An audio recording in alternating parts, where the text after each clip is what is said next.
every time I moved away, I'm like, man, something's missing, and it's just, I'm rooted here. That's where I'm from. It's where family's at. It's where home's always going to be. And, as crazy as it sounds that you love snow, I don't love snow, but I love something about Northeast Ohio that always makes it home for me.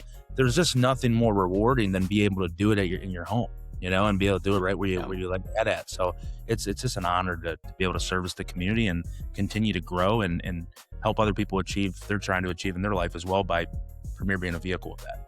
Welcome to the Lay of the Land podcast, where we are exploring what people are building in Cleveland and throughout Northeast Ohio.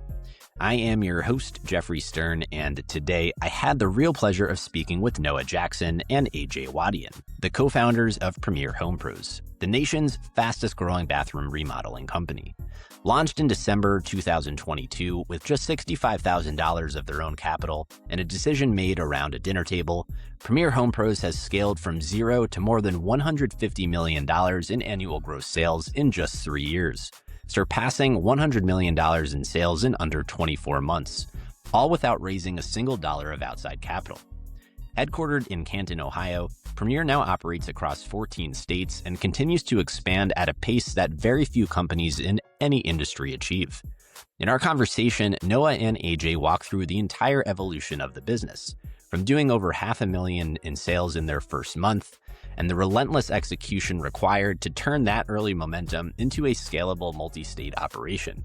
We talk about what it really means to build the plane while flying it, the mistakes they've made along the way, why bathrooms are far more complex than they may appear, and how process, data, and elite talent can compound when aligned correctly. We also explored their leadership evolution, how the business at times has grown faster than the people, what it takes to lead from the front, how they disagree productively as partners, and why Northeast Ohio remains home even as the company scales increasingly national. This is a conversation about ambition, about resilience, systems, and building something enduring right here in Northeast Ohio. Noah and AJ are operating at a level of demonstrated performance, intensity, and conviction that is rare and admirable. I took a lot away from their ambition and focus, and I hope you all enjoy our conversation. Lay of the Land is brought to you and is proudly sponsored by Roundstone Insurance. Headquartered in Rocky River, Ohio, Roundstone shares Lay of the Land's same passion for bold ideas and lasting impact from our community's entrepreneurs, innovators, and leaders. Since 2005, Roundstone has pioneered a self-funded captive health insurance model that delivers robust savings for small and medium-sized businesses. They are part of the solution to rising healthcare costs, helping employers offer affordable, high-quality care while driving job creation and economic growth throughout Northeast Ohio. Like many of the voices featured on Lay of the Land, including Roundstone's founder and CEO Mike Schroeder, Roundstone believes entrepreneurship, innovation, and community to be the cornerstones of progress. To learn more about how Roundstone is transforming employee health benefits by empowering employers to save thousands in per employee per year healthcare costs, please visit roundstoneinsurance.com. Roundstone Insurance, built for entrepreneurs, backed by innovation, committed to Cleveland. So I want to get right into it, but for those tuning in via audio, we'll do just a brief set of introductions here so people can tie voices to who each of you are, and then we'll dive right into it. But Noah, if you want to just kick us off. Yeah, my name's Noah Jackson. Along with AJ, I'm one of the founders and owners of Premier Home. I'm Northeast Ohio all my life, so it's nice to connect with a local podcast and have a good discussion today. Right on. AJ? Well, Noah introduced me already. My name's AJ. I'm one of the founders and CEO of Premier Home Pros, bathroom remodeling company based out of Akron, Ohio, serving Northeast Ohio amongst 21 other states across the U.S. And we're a fast-growing home improvement company owned by, some young adults that are super enthusiastic and ambitious to be entrepreneurs and to do great things in the community. Yeah. So I'm certainly excited to unpack that ambition and the journey you guys have been on. I want to get right into it. I think when most people today would hear about a company reaching and surpassing 100 million in sales in a matter of months from a time frame perspective, AI is what's going to come to mind. I don't imagine many folks are going to anticipate that is a home market company and doing the kind of work that you're doing. And so I'm just personally fascinated and excited to learn more about how you guys have made this a reality and the journey that you've been on to build what I think is one of the most ambitious companies on a pretty remarkable growth trajectory. But yeah, maybe just to help us set the stage for that, with that kind of growth and what you guys have achieved in mind, just paint a picture of how your personal past intertwined and kind of the origins of where this idea in the first place even came from. You want me to kick it off now? All right. So, it goes back a long way. Me and Noah, been in the industry quite some time. I actually, I'm 38 years old, but I really started in the industry at 22. Been in the home remodeling industry for going on year 17 in 2026 here. We both worked for some very large players in the home remodeling industry, Leaf Home being one of them, Window Nation. I had a background at Erie Home, which is now a merger of Leaf Home. So, spent all that time there. When I was running a sales division for Window Nation, that's when me and Noah kind of crossed paths. Noah came in for an interview and was looking for a sales job and kind of turning a different chapter. Was working more into like SaaS companies and doing a lot of business to business sales. And you got an ad from a recruiter to come in for Window Nation and be an opportunity to run a sale, be a sales rep. And we crossed paths and realized that like home was really close to each other. We lived like 5 miles apart from each other. We're in the same school district. We're the same age. We had the same friends, but we didn't know each other. Like he went to Perry and I was from Massillon, and like we just didn't know each other. So kind of weird how that all went when we're like, wow, I know this person, and yeah, that's my friend too. And so we developed a good bond, and we worked together for a while, and I ended up going back to Leaf Filter, which I was there previously before Window Nation. They were on this rapid expansion plan, so I went back, and uh, me and Noah stayed in touch, and then at that point, probably about a year and a half later, me and Noah ended up getting dinner, and I was like, man, you should really look at you know taking a jump again and jumping back into this and coming over to Leaf.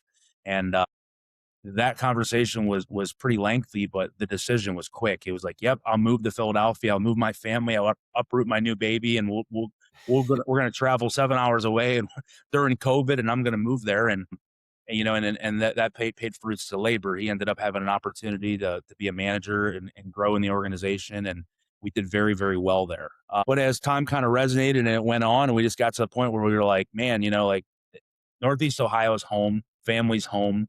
I had two girls, now 14 and 11, but they were both in school, and home was still Northeast Ohio, but I was stationed in Philadelphia. So I wanted to kind of turn a chapter and do something different and make a change. And that was like a really vulnerable move because like compensation was unbelievable where I was at, and I was just kind of stuck in my own ways of my way of living and not wanting to do that. But me and Noah made a decision to do it, and we started a business, right? And I think I won't go like deep into that because it would take forever, but I think every entrepreneur has this turn back moment where it's like you run into some serious resistance somewhere along your journey, and that journey is either forward or backwards. You have a decision to make at some point. It's not always just sunshine and rainbows. So we had a decision. The business that we originally started could not stay in business just due to some legalities of non competes and things of that nature. And we had 3 locations. We had a location in Pittsburgh and Philadelphia and Cleveland. And, we looked at each other and we said we could either financially be ruined probably here, or we can, design something special and try to see what we can do with it. And that's kind of how Premier started. It was literally a Thursday evening at a dinner table, and it was me and my wife, and we were like, what are we going to do? Like, let's start this business back up. Let's try to keep this footprint going, and let's get into something different. Bathrooms was just like, hey, we looked at the competitive landscape and we said, this is something I think we could dominate here. I don't see a big player in the industry. That's how it started. It wasn't like a background in installing bathrooms or, knowing much about it. I mean, I sold bathrooms at Erie, a little bit, but it was a supplemental product, what they offered. And we made that decision on a Thursday. We had the website up on Friday night. We had the logo built the same day, and we had leads turned on Saturday, and Monday was our first appointment. And we went out, me and him. And when you're in that kind of mental state to make it work, and your back's against the wall, you either claw out or you sink. And we went out and we sold this lady, a lovely couple, and we sold them on our very first day. We sold our first appointment. We got in a car and we said, we can do this. And we had a couple people, stragglers that were at our previous company that we owned, and they decided to make the switch with Premier. So it was me, him, and me, Noah, and another individual in our first month, and we sold $600,000 our first month. We Wow. sat in front of, I want to say maybe 130 customers, and we sold 90% of them, or we sat in front of 90% of them, and we sold about 82% of those people that said, "Hey, I want to Wow. have you come out for an estimate." And we sold them. And as we got through all that velocity, we realized, okay, that's all great. We know we can sell people, like we can possess a ton of value to people, but how the heck are we going to install this stuff? So Noah kind of took the bull by the horns and took in a role that he wasn't familiar with. And we started sourcing products and sourcing installers and getting people that kind of knew a lot more about the installation practices.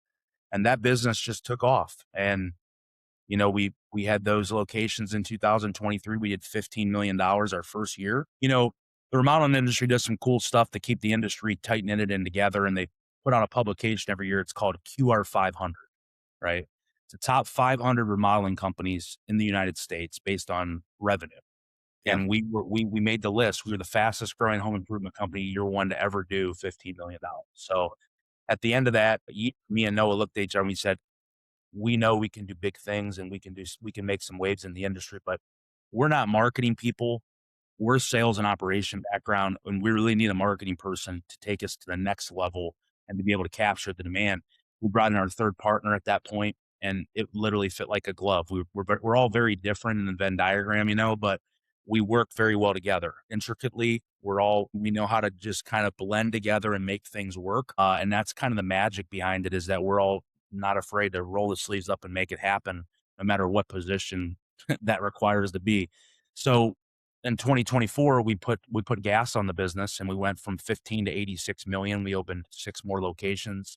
We had 9 locations at the end of 2024, and then in 2025 we opened an additional 5 locations, and we did $151 million last year in our third year of business. Wow. And here we are in 2026. We'll do $250 million in just bathrooms, and we'll do about 35 to 40 million dollars in our newest product line, which is flooring. So it's been a great ride. It's come with a lot of stress, a lot of ups and downs, but I wouldn't trade it for anything. And it's it's we look back a lot of times, and we have to give ourselves some reflection and be proud of the moments, because it's been not easy getting here, but few can say that they've done what we've been able to do as a team. So I'm really proud of the team. Yeah, I mean, it's a remarkable journey the the whole way through. I mean, from sales on day one to 600K in sales in the first month. I mean, you guys obviously have figured out some things that other people haven't and have been able to execute against that. And I'm curious how you would articulate what you feel that you understand that maybe others don't grasp, that has allowed for you to experience and realize the kind of growth that you have in such a short amount of time. It is truly remarkable. I'd say that our superpower, if I were to say, like everybody always asks, and AJ, I know you'll agree with this. How'd you guys do it? What's your secret? Right. And it's like, I wouldn't say that there's any massive secret. I would say that perfection is a lot of little things done right. And we're definitely not perfect, but I think where we excel is finding and stacking motivated individuals that have juice with a high level of expertise in their craft. There's 6 departments here. So for us to grow the way that we have, we've needed to find a lot of great people and have them believe in us, take a chance on Premier, take a chance on the growth, which we've been fortunate enough to be able to do that. And then, let them run and let them do what they do best. And, that comes with a few things. That comes with, managing personalities, and, they're typically higher compensated individuals. And, the great thing about all this, I think that the best part of the story for us is that we've done this with no debt. We have no debt. We cash flowed the entire thing. AJ and I put $65,000 a dream into our new business checking account when we started this business, and that's it. We cash flowed it from there. So we did that mostly because we've been able to find and source like phenomenal top of the industry people, take a bet on them, and then really what that allows you to do is immediately capitalize on a high amount of our ROI once they get going, if that makes sense. And you just keep snowballing it and stacking it with other people. And you've got to have a sound business model, right? Like just having people isn't going to pay the bills. We've been able to dynamically craft the business model day over day, month over month, time over time, and kind of change it we're not afraid to act with high velocity in our decisions and how we craft the business. But if I were to say that there was one thing we did really well, it's finding the right people and letting them run. Yeah. When you reflect on what it was like to sell that first woman day one on the bathroom, has fundamentally the pitch changed? Like why do you feel there's been such a maybe a gap in the market that you've been able to grow into? Was there structurally something missing in the market, or were just people not persistent enough in sales? Like what was it? Yeah. What was the problem that you're solving? How do you frame that? I think the first thing is that most businesses in this industry, they're essentially focused. Most of them are labor minded. They come from a blue collar background where they were installers and they've scaled their business maybe to a few crews, and they're trying to adapt to figure out how to scale their company. And the hardest part in this industry is how to scale it. It starts right with the main ingredient that Noah said is people, but you got to have an unbelievable process. And really the difference with Premier and a lot of these large companies in this industry, they're not necessarily remodeling companies. They're sales and marketing companies that happen to install a product, right? So we are process driven to a T. It's every single thing is very biblical here. We have very strenuous sales processes where we teach people the methodology of how to walk people through a sale and how to inform the customer and educate them throughout the consultation where they have enough trust and the value exceeds the price and they feel confident to make that decision the night of, right? The night that you meet them, they're making a decision and signing a contract to move forward with you. And then there's, a lot of processes that you have to put in place and on the front end when you capture the lead, when you capture the appointment. How do you convert that appointment? Well, it starts with speed to lead. You have to get to the appointment faster than everybody else. It's a rat race. The first person there 80% of the time gets the job, right? So we have a call center that, Noah leads up, and we put in great processes and automations and just the data. You can see the data at a different level where other companies don't have that ability. And our third partner, Vince, is a genius at those things. He's very, very smart at building data that you can see and how to populate the data and build automations that you don't have to search for the things that we're looking for that are leaks to the business. And then it follows up with a great installation team that's quick, they're fast responding, and we know how to scale installation. I mean, when you have 16 markets like we do and you have hundreds and hundreds of contractors that install these products, how do you rein those people in? How do you motivate them? How do you train them? How do you replicate that process? So it all rolls down to process. Every single division that we have that was scalable has a very, very strenuous process in one way we teach things.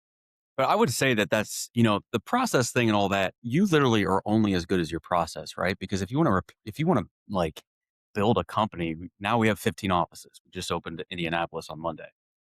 And they're only doing that with playbooks, right? And all of this at the end of the day, these playbooks are developed by elite people, right? And everybody gets kind of on the same one track mind. And then we have Vince, who's another great person, our third business partner, who's able to build kind of the data railways for everybody and everything to talk to each other so that the playbook can just consistently kind of turn over. And so, there's a lot of things that we're really good at. AJ and I, we were two of the best to ever lead a sales operation at Leaf Filter, which is now Leaf Home, the largest home improvement company in the world. So there's talent there, and Premier is probably metric wise for the size of contract, the most successful sales organization in home improvement history. But then, we're really dangerous now because we have that person in Vince that came on the backside of that and tied it all together with actionable data. And so our velocity to make changes or make improvements and refinements is damn near instantaneous. And it'll take an organization weeks, months, or a year to build dashboards and have everything code and tie together. We'll have it done in 24 to 48 hours with just a couple coders because they're the best at what they do. And so that's really kind of our little niche that we've been able to like dive in and dig down and just time and time again exploit it, is like find people that can get stuff done immediately that are like damn good, and then double down. Never stop doubling down. Lay of the Land is brought to you and is proudly sponsored by Cerity Partners. As a wealth management firm, Cerity Partners shares Lay of the Land's same dedication to serving local business owners, and the Cerity Partners Cleveland team understands the challenges that entrepreneurs and founders face here in Cleveland, Northeast Ohio, and beyond. Wealth comes with complexity and increased demands on time and resources. It is easy to become overwhelmed. Cerity Partners clients benefit from a unified team of local specialists who coordinate across both business and personal needs. With Cerity Partners' commitment to transparency and putting clients' needs first, complexity can become clarity. To learn more, please visit CerityPartners.com or call 216-464-6266 today. Cerity Partners, proud to be recognized as one of the top financial advisory firms in the country. So if you were to zoom out and look at a revenue graph, it's largely up and to the right. But AJ, you mentioned it hasn't really felt like that necessarily. You know, there's been some challenges, some downs along the way. And I'm curious, especially when you hone in on this playbook concept, something that you've had to refine is kind of the repeatable process that you've optimized and made better over time across these different markets. Like what were some of the harder earned learnings, some of the mistakes along the way? What has gone wrong? Because it sounds like it's been a lot of things that have gone right. It again goes back to the very first thing Noah said, and kind of the success story is like it's a people business. It's 100% a human capital business. So what is happening right now with Premier Home Pros, and really what has been happening since 2024, is the business is growing faster than the people, right? So when the business is growing faster than the people, you either got to leapfrog their skill set and put them in a role that they're very uncomfortable in and get them comfortable, or you have to be able to be elite at going and finding people that are in the industry that can adapt to the atmosphere and the velocity at what Premier grows at. So what we realize at anything, I think, is because it's a people business, people at the end of the day, they fail you sometimes. They fail you either on skill set, they fail you on effort, they fail you on buy-in, and you have to be able to adjust that, because when you open a new market, you have invested a lot of resources and money into that market, between marketing, between leases, between everything, talent around them. And you got to make it work. So when people fail, you got to find a replacement quickly. So I would say it really has, the challenge has always been the business is growing faster than the people. And how do we get both of them on the same level so that the business can continue to run smoothly? That would be the main thing that I can point out that we've had. I would never call it a struggle. We've had adjustments along the way to find the right player in the right market. Yeah, but you name it, we've made the mistake, right? Like this has not been a linear success story. It's been whack-a-mole, right? Like literally, you name it. Okay, we've had to give customers money back for projects that we shouldn't, in theory, have to, because we didn't get one little form signed, or we got fished for $86,000 by a fake marketing vendor because an I in the email looked like an F. That's a true story. We've opened markets where we thought we had the right person and we didn't. And because of that, we lost a couple $100,000 in the first 2 months. And then you got to go find the right person and reclaim. And you name it, in every single department, it's happened. We have bought the same product for the same job 3 times in a row. It broke twice. We got invoiced 3 times in a row for it, didn't catch it. And that happened for the entire first year of the business. So like, if you name it, it's happened. And, as a business owner, you have to have an unbelievable amount of resiliency. And people don't necessarily always understand what that means. Like Mark Cuban, always says, just don't quit. Okay. He says it a little more passionately than that. But as a business owner, you will succeed if you just don't quit. Well, what does that mean? That means that you'll be taken well past the line where you're comfortable, well past the line where you want to quit. And there's 2 types of people. When your backs are against the wall, do you fold and run away, or do you dig down with your heels and come out swinging? And AJ can tell you, there's been so many times where we will talk to each other, look at each other, et cetera, and we'll say, "Dude, I've had enough. I've just had enough." Like, it doesn't rain raindrops; it rains oceans sometimes. It never stops. But what's your appetite for that? And what's your appetite for just not quitting? And then you keep your nose to the grindstone. You stack pebbles every single day.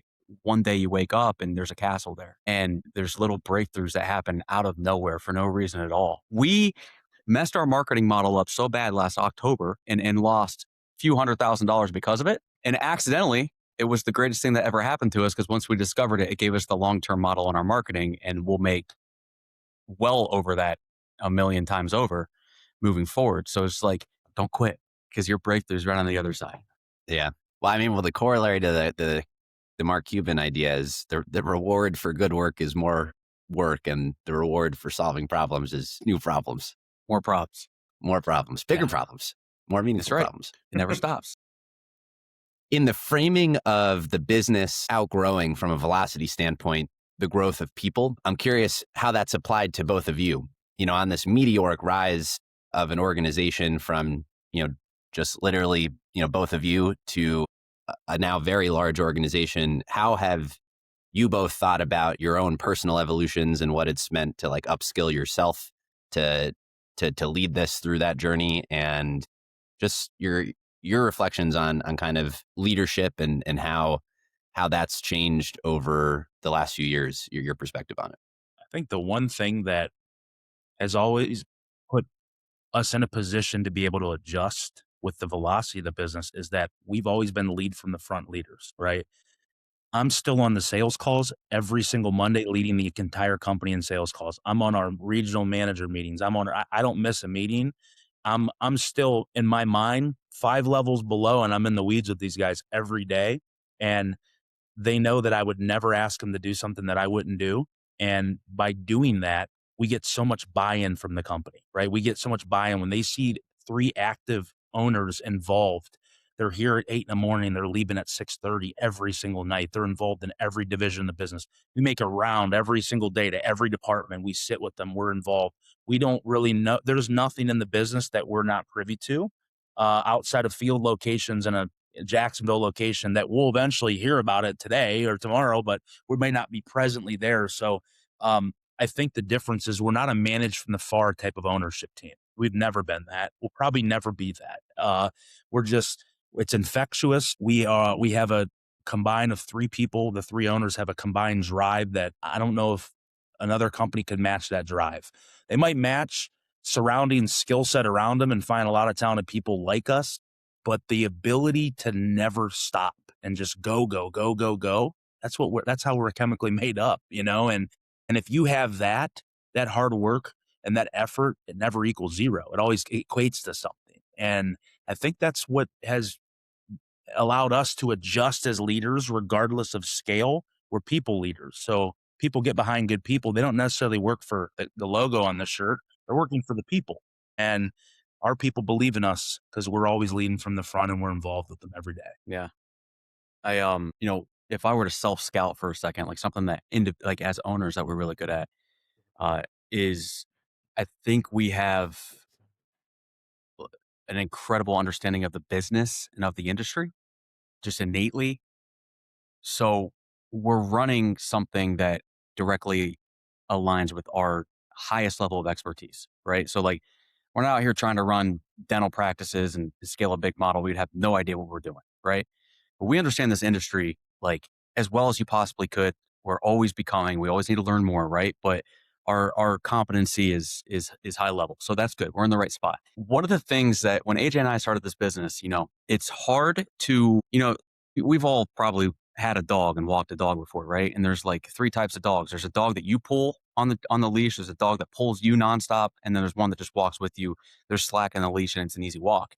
And at times, it feels like this business is pulling us. Like it's going so fast in growth and adding people and needing to compensate for missing processes and fill gaps here and there. And so there's been several times when I know I've felt like, holy crap, this is more than I bargained for. Right. And it gets tough. Like there's so many times where you just got to figure out a way to level up. Like I never had dreams of leading a 400 employee home improvement company, not in 3 years. Right. So you just got to adjust and kind of figure it out from there. But we are, as AJ said, we are involved. Like we're launching our second product line in 6 weeks. And I'm personally doing the training for the call center agents on the new scripting and the new processes, because I want to make sure it's done correctly so that my leaders can see it and then deploy it from there. So like you got to be involved, and that'll do a lot of the leveling up for you because you always know what's going on in your business. But yeah, we're figuring it out every single day like everybody else would be. Just people. Yeah. If your dreams, when you reflect back, weren't, when I grew up to run a home renovation company, did you have these kind of entrepreneurial dreams growing up? Do you both feel like this was the path that you wanted to be on, or AJ did? AJ always has. He always has. Yeah, I would say after college, I got into something and realized, wow, I was made for this. I was Mm. made to be in front of people and lead people. I was made to be in sales. That's what my skill set really narrates. But I would say that when we started this, right, when we started it, I always dreamed big because I came from big companies. So we don't work for the money. That's the weirdest thing I've never thought I would say. Do I like the money? Sure. I don't work for the money. What motivates me is the chase. I am confident that Premier Home Pros, unless an economic crisis happens, Premier Home Pros will go down as the largest home improvement company in the United States. And it's going to be fairly quick because that fire is not burning out inside of us, you know? So I've always dreamed big. I'm always up for the challenge. I love it. When I tell you that when I graduated high school, I wanted to be leading a home improvement company, that's probably not the path that I thought I'd be on, right? But I've had a lot of path changes in my life and I just adjust to them. But I love what I do. I love what I do.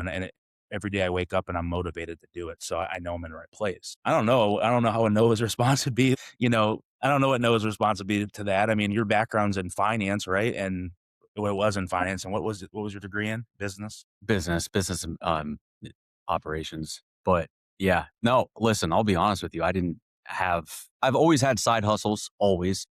I've always been the kind that'll go 300% into one thing and 0% into everything else, right? Which lends itself, and I'll take big risks. I have no problem taking big risks. So that, if you were to do a personality profile on all three of us, it would scream own your own business. I also don't like working for other people. So there's a lot of personality traits that are there to be an entrepreneur. But did I want to own my own business? I don't think I ever had those dreams. And this business it's been the dog that's pulled me on the leash. And where Vince and AJ are like a hypercar going at 300 miles an hour, I've been the brakes to that. Like, hey, hang on, you maniacs. We got to make sure we do this right. So I'm kind of the yin to their yang, kind of slowing them down and being like, hey, we're not opening 12 offices this year. Let's open 5 and do it right. And here's why. And then there's a lot of battles. And one thing that we do really well as an ownership group is we openly disagree with each other. We'll have never disrespectful, but conviction driven, knockdown, drag out, problem solving sessions where we make a decision together. And there's straight up times when you will believe with every ounce of your conviction, 110% of it, that you are correct, but you get outvoted in the room of 3. You just got to eat it. And then, drive forward with the same conviction that you got outvoted with by them to make sure that the plan works. So I did not want to try to chase $250 million in sales in 3 years because it's just like, people don't understand how crazy it drove AJ and I to get to 0 to 15. And that was almost out of survival mechanism, right? But year 2, we had a goal of 50 million, and we set up at the end of year 1 at our Christmas party, end of the year award ceremony, and we told the company, okay, we're gonna triple sales next year. We're gonna do 333% more. We're gonna do $50 million, and we ended up slowing it down to get to 86 million in year 2. So it's been a nonstop. Cruise control has been on 120 miles an hour since the very beginning. And that's a little more than the pace that I have an appetite for, but I've developed a love for it. There's times when one owner pulls back because they're just like, what is going on? And the other 2 drive forward. And then one pulls back and the other one catches up. And we just kind of level each other out that way. But I'm in love with this. This is fantastic. This has grown into something that's so special. We have so many phenomenal people, and this business is fun. Like, sometimes I'm in the office and I have a hard time leaving. My wife texts me at 6:30 and says, "Where you at? Have you left yet?" I'm like, "No." And I don't know what I'm doing at that time. I just don't want to leave. Right. So yeah, it's grown into something really cool. It definitely is special. I appreciate your guys' collective framing of ambition, because I think it's actually really important. And part of why I love even doing this podcast and celebrating, some of the work that you're doing is because I think unless people are aware, and this is like the value of your guys' collective experience at a place like Leaf Home and Leaf Filter prior, where you like know what excellent looks like and like how good something can be. And unless you see it and are aware of it, your ambition might not like let you realize what you could do for yourself with that in mind. But it's crazy. You guys are just on this journey at a level of ambition, but also execution that I think is demonstrative of like you could just do this. You could build this kind of company here in Northeast Ohio, and that you guys have done it also entirely bootstrapped is incredible. And part of what I mean, a lot of things I'm still very curious about. But because you don't have outside capital from a governance standpoint, I assume you guys just are your own board. But how do you think about like mentorship and just folks that you brought into the business that help you work through this like order of magnitude leveling up over the last 3 years? The exponential growth is like I'm just curious how you guys approach that. Just to understand what you're asking, like mentoring people or being mentored? Yeah, like do you guys have formal mentors that you like work with, or people that you've brought in, or are you guys just like figuring out yourself the whole way? Yeah, you have a lot of connections throughout the years, people you meet that impact you, right? And whether it's, how to do something or a quote that drives you, right? But a lot of this has been, taking little parts along the way from places you've been and your experiences, and that kind of shapes who you are, and then just figuring it out. What's right is right. We know how to run this business. We know the underlying metrics that you have to have, and when it gets out of line and how to fix it. So, but then a lot of it, I mean, I don't know how you feel, AJ, but I don't think we have a lot of close contacts that have been incredibly successful in this industry, some of the most successful people in this industry, but I wouldn't say that we've used them as mentors. I think we'll bounce things off of them and they'll bounce things off of us, but a lot of it just comes into figuring it out. Like people can think too much and not do enough, where they can learn everything that about something and never do it, and it doesn't make it an expert. What makes you an expert is jumping in and figuring it out. Yeah, I would say that we built the playbook, and then we needed to fill in the guts of the playbook, and that is putting the right people in place for us to be successful, right? Having the right IT person, having the right finance person, having the right leader in the call center, people that drive people in the sales and in our sales organization, our installation leader. I mean, the good thing is that playbook, there's not really a role outside of IT, at least for me, I don't think. There's not really a role that I don't have the ability to do or know how to do it, right? So that's the great thing about the ownership team, is that we all know how to do all the jobs. We don't do them every day because the business is too big. Yeah, I would go back to, we hired right. We hired right. We found the right people. And when we looked at bringing in the talent in the core leadership team, we found people that came from past relationships and companies at scale that have worked in this velocity. They've worked in this environment before.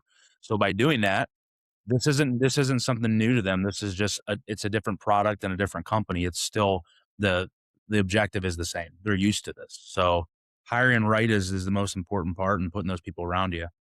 The rest, we figured it out. When you think about the business of bathrooms, what do you wish like more people understood about it? Because you two have probably spent more time thinking about it than probably anyone. And I'm just, what have you learned that you wish more people understood about the business itself? I would say that I would say that bathrooms are one of the most meticulous products in a home that people evaluate the most, right? They sit there and they look at it a long time. So it's got to be pretty much perfect. And the clock's not right, the customer's calling, right? So you realize that, like, okay, we got a we got the demand for this product, meaning that there's the consumers find interest in calling about bathrooms. There's a high demand for it. We know how to sell it really well, and we can install it. But what you don't realize is the skill set that it takes to actually install it and do it at scale, and to find 200 of those people every day to go out and execute the product that you're selling on the streets every day. So you've learned a lot. You learned that redos are really, really expensive. A wall panel that goes on the wall is extremely expensive, right? We came from the gutter industry. Replacing so much linear feet of plastic back on a gutter, that's really inexpensive to do. You can afford to make some mistakes along the way. So in this industry with bathrooms, that's not the case. And you need to make sure that you train everybody extensively, and that we're confident they can do the job to the pedigree that Premier is. I mean, that's why the name is Premier, right? We want to put an unbelievable product in a homeowner's house at an affordable price. And that's been some learning lessons along the way, making sure you have the right training and development program when you're bringing in contractors, start installing your projects. So what I've learned along the way, it's expensive. It's very expensive. What about you, Noah? It's expensive. I knew you were going to say that. Yeah, if you don't do it right in bathrooms, you will make no money. You will not be in business. If you are not, if you don't have an elite business model, it's not happening. It's not.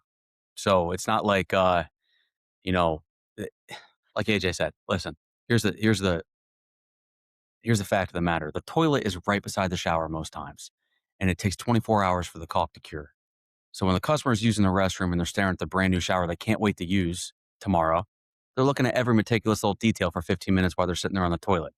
And so, like, there's no hiding. You can't do a bad install and get away from it, get away with it. Like, if you do roofing, if you do gutters, it might be a while until the customer sees what the issue is or wait for the water to leak or whatever. With this, it's instant. And, for the price that customers pay for a bathroom, not just with us, with any company, it's very expensive. They have high demands and they should for quality. And so you need quality in every facet of your business. You need the sales team to come in and set proper expectations. You need, finance to meet the customer's needs in terms of getting the project paid for. You need install to install the project correctly. You need the product to show up not broken, because if it is, it pushes the contract or pushes the installation date back and the customer has to reschedule off work again and their temperature's already warmer. If there is an issue, you need a service department that picks up the phone and solves the issue immediately. There's so many facets that have to work together that, 6 departments, 6 links in the chain. If one chain's broken, the chain is in a circle, the entire chain breaks. So if you can't do it all together correctly, it's not happening. So we definitely chose one of the more difficult verticals to do it, but it's very rewarding if you can do it right. Is all the leverage, all the innovation in the business process itself, or do you guys? How do you think about innovation in the bathroom? Is the bathroom fundamentally changing going into the future, or is there technology? How do you guys think about that part of it? Yeah, the wave of the bathroom business, the companies at scale, right? The ones that you get in your mailbox, you see on the radio, you hear them on the radio, see them on TV. Those companies, you hear them all the time. We'll install your bathroom as little as one day. I think that fad, that run is dying. What I mean by that is the acrylic industry, which is the main, is pretty much it's the main running product in the industry is acrylic wall systems because they're fast, easy, and somewhat affordable. That fad is dying, and more homeowners every day are getting more intrigued by getting a custom tile shower or getting a natural or engineered stone product into their home, where they're getting a lot more of a appeased taste of something that looks a little more luxurious and still make it affordable. And what we've done is and a lot of it happened by accident. We ran into a great company at a time of need, and we got every company in this industry that has scale has a USP, which I call a unique selling proposition. They have to have something unique about their offering to be indifferent, right? And we have a unique product. Our product is very, very unique, where we don't compete with like for like. We just compete with price. We don't compete with a product in the same realm, which is a great thing to do. Yeah, so I would say that what's changing is, yes, there is innovative products that are constantly entering the industry right now, and they're getting more and more unique as time goes on. But even with shower bases and innovation of doors and just a lot more customization, I would say at affordable pricing for homeowners. So it will continue to evolve and change, just like any industry does. No So AI toilets, though. No AI toilets. that's probably a good thing. It's probably a good thing. I don't know if I want AI in there. So when you reflect back to the inception of this, you kind of framed it a little bit as existential, back against the wall. You guys had to figure it out. Obviously, I feel you guys are at a point now where you've largely got yourself out of that situation. And so I'm curious how you feel your motivations have changed, how your definition of success has changed, and how you guys think about the future and what comes next.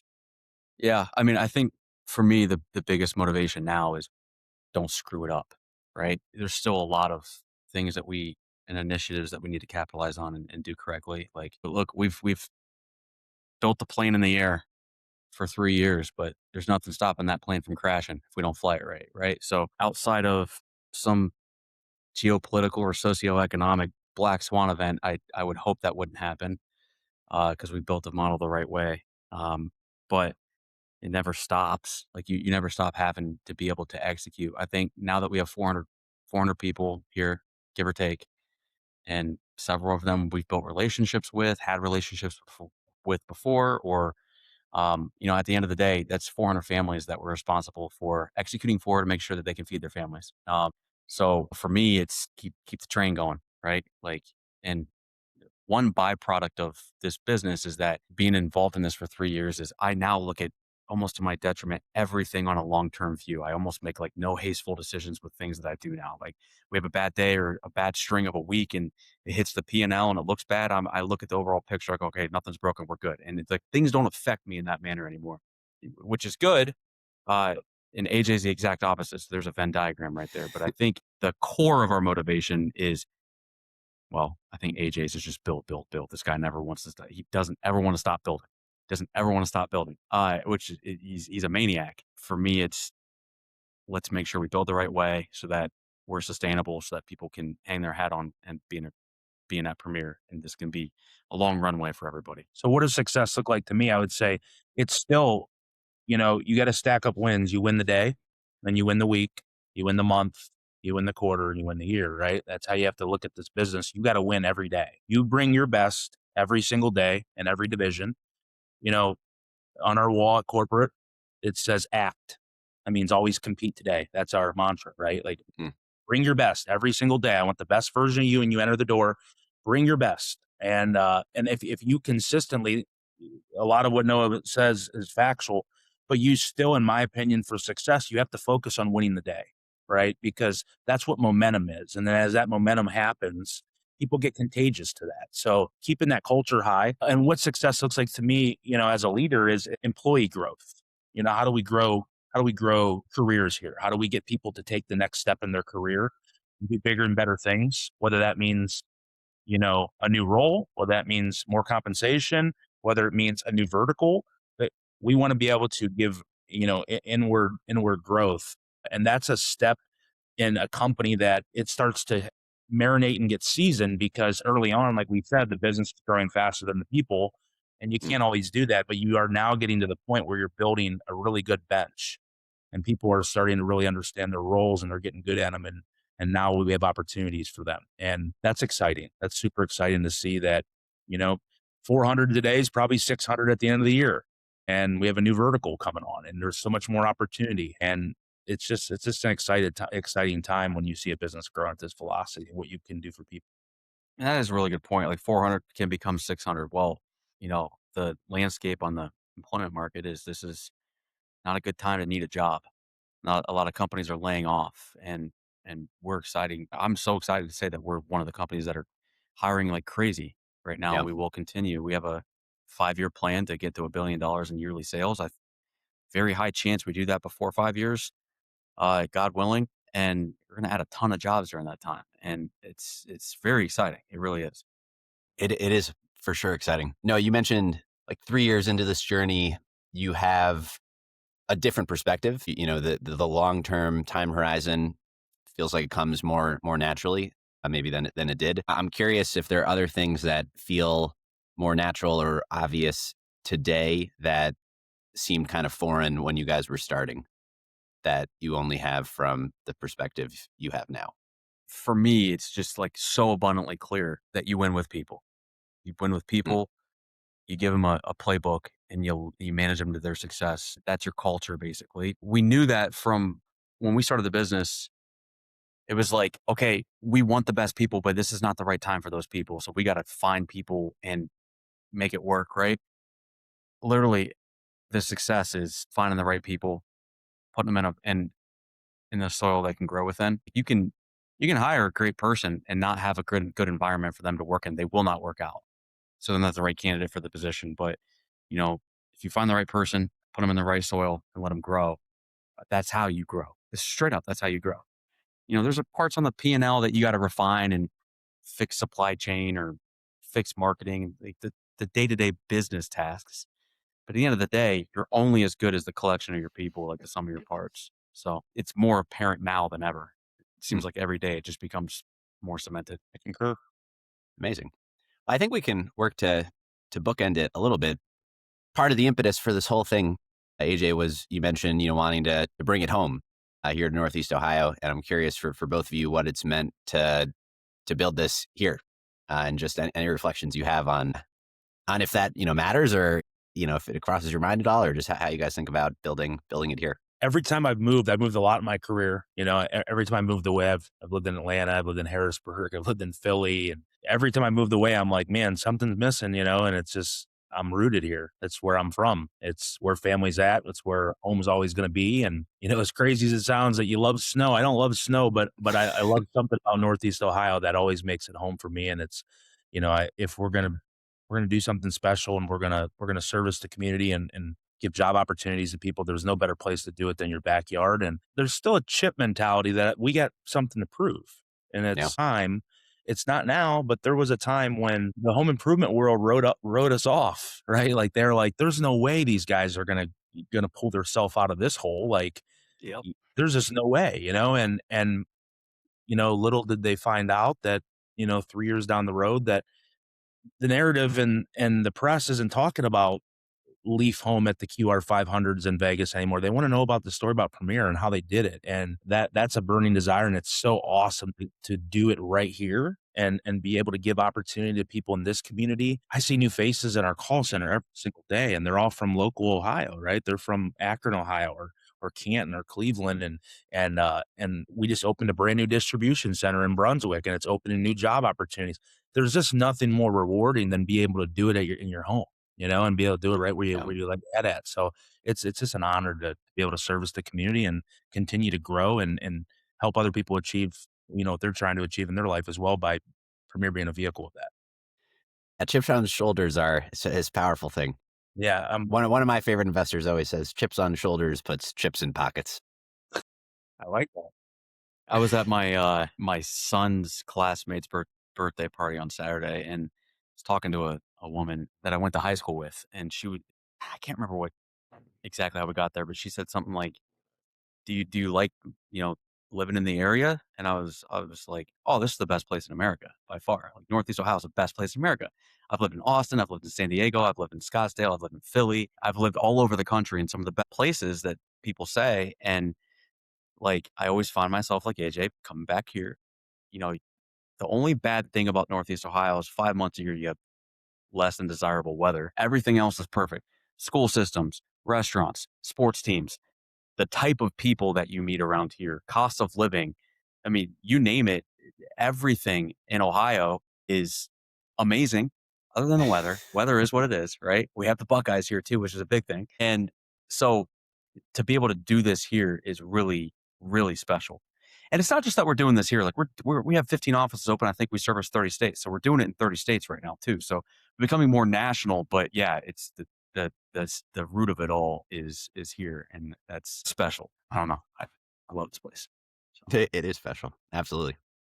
Well, I think we'll then seg to the closing question, which is a perfect follow-up to that, which is for some hidden gems in Northeast Ohio. Completely unrelated to what we've been talking about, but things you think other people should know about that maybe they don't about the area. You talking about restaurants or parks or like just your landmarks? Favorites. Yeah, whatever. Oh goodness. Plug your favorites. Okay. I'll go first. I'll give you a couple. Okay. I don't have like favorite. I do have some favorite spots, but I have favorite things at favorite spots. Right. So Tremont Coffee, 2 months a year has the best gingerbread latte you'll ever have in your life. And you'll find that down in Stark County. Okay. There's a Greek restaurant, series of Greek restaurants I used to work at in college called Papa Euros in Akron and Canton area. And their Greek food is absolutely phenomenal. Trying to think what else. We got some great golf courses here. I don't know. AJ, what do you think? I ate at a restaurant in Strasburg, Ohio. Okay. This is a little town. I'm talking, there might be, I don't know if there's 1,000 people in this town. Yeah. But my wife's good friend is a chef, and she's in correlation with the owner there. It's called 63 Corks, and it's a hidden gem. The food was some of the best food that I went to other restaurants in Northeast Ohio and spent $400 for a dinner, blew it away. 63 Corks was an unbelievable restaurant that we ate. We went there last weekend, actually. It was very surprising for such a small town, to offer such fine dining. And it's a really small little quaint restaurant. It only holds about 50 people.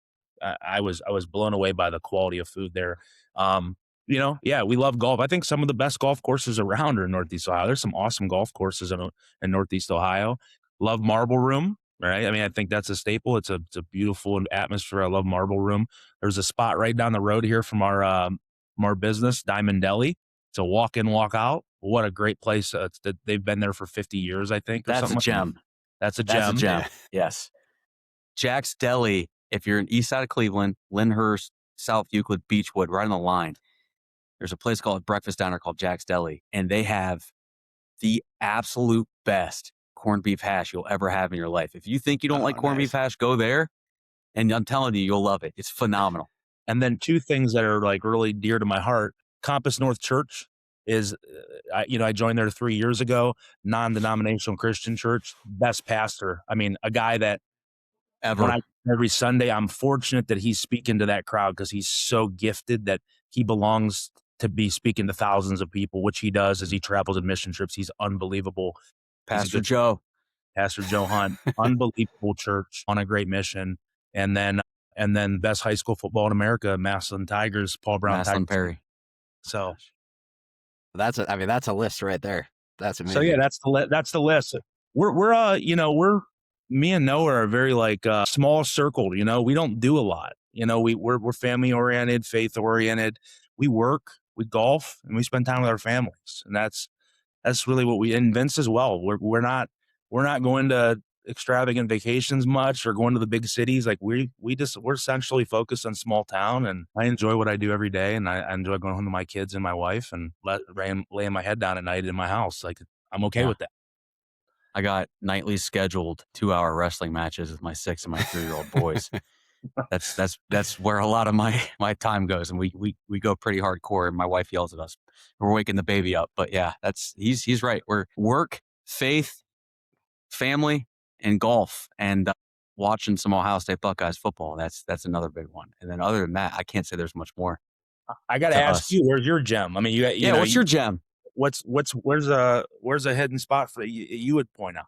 Yeah. I mean, the trite but true answer, and it's really the spirit of this whole podcast, is I believe this whole place is a hidden gem. Having not been, born and raised here, and moved here on my own volition because I just think it's way better than people think it is. But I live in Ohio City, and there's gems all over Ohio City. All over. I mean, I have to go to Mitchell's ice cream, though. I think it's the best ice cream in the world. Okay. Citizen Pie. I love that. Phenomenal. Yeah. Mitchell's ice cream. I'm going to try that stuff, out, man. I'm a connoisseur. I love ice cream. Mitchell's is the best I've ever had. You know what's weird though? Is it soft serve or is it like regular? Like it's hard packed. Real ice cream. I'm vanilla soft serve only. It's my favorite. You I can respect that though. Ultimately you want to enjoy your own desserts. What's the best flavor? What's your favorite flavor? Banana cream pie. It's good stuff. Or wild berry crumble. Top tier. He's got a number of me. He's a AJ, what was the donut? All right. So at our end of the year awards gala, not to push this on too long, but we had a donut wall this year. We did it at the 9 downtown Cleveland, and AJ's wife is unbelievably creative. Like one of the most creative human beings I've ever met in my life. And she always helps plan the end of the year awards gala. Does a phenomenal job. Like it's like straight off Instagram. We're so blessed. And she had a donut wall this year where it's just pegs on a wall and there's like 10 donuts deep on every peg. There must have been 400 of these things. Where were those donuts from? Because those are like some of the best donuts I've ever had in my life. It was like Brew Nuts or something. They were Brew Nuts is phenomenal. Yeah. They're good. Goldie's is also around. I think it was Brew Nuts. Yeah, Brew Nuts is fantastic. We took 4 of them home, and I about lost my mind. I was about to drive back up there and ask them if they had any more. Love it. Jeff, I appreciate your time so much today. I appreciate your guys as well. It's amazing what you built. And I think it's genuinely inspirational, aspirational for the entrepreneurial community here. So appreciate you guys sharing your story as well. Absolutely. Thank you. If folks had anything they wanted to learn more about, where on the interwebs would you point them? We're active LinkedIn. We're active on LinkedIn. We put out a press release on every market that we open out there. It's always on LinkedIn. We have a Facebook and an Instagram page, and then there's quite a bit of YouTube content that we publish monthly as well on there for everybody to see. So the story will look different in 24 months from now. I think we'll, we ever get back in conversation again, I think we'll celebrate some new successes, but it's been a wild ride, and I still think we're just getting started. Just getting started. Yeah. Well, certainly look forward to the follow-up conversation. Thanks, Jeff. I appreciate your time again. Yeah, thank you, brother. Yeah, thank you guys. That's all for this week. Thank you for listening. We'd love to hear your thoughts on today's show. So if you have any feedback, please send over an email to jeffrey@layoftheland.fm or find us on Twitter @podlayoftheland or @sternhefe, JEFE. If you or someone you know would make a good guest for our show, please reach out as well and let us know. And if you enjoy the podcast, please subscribe and leave a review on iTunes or on your preferred podcast player. Your support goes a long way to help us spread the word and continue to bring the Cleveland founders and builders we love having on the show. We'll be back here next week at the same time to map more of the land. The Lay of the Land podcast was developed in collaboration with the Up Company, LLC. At the time of this recording, unless otherwise indicated, we do not own equity or other financial interests in the company which appear on this show. All opinions expressed by podcast participants are solely their own and do not reflect the opinions of any entity which employs us. This podcast is for informational purposes only and should not be relied upon as a basis for investment decisions. Thank you for listening, and we'll talk to you next week.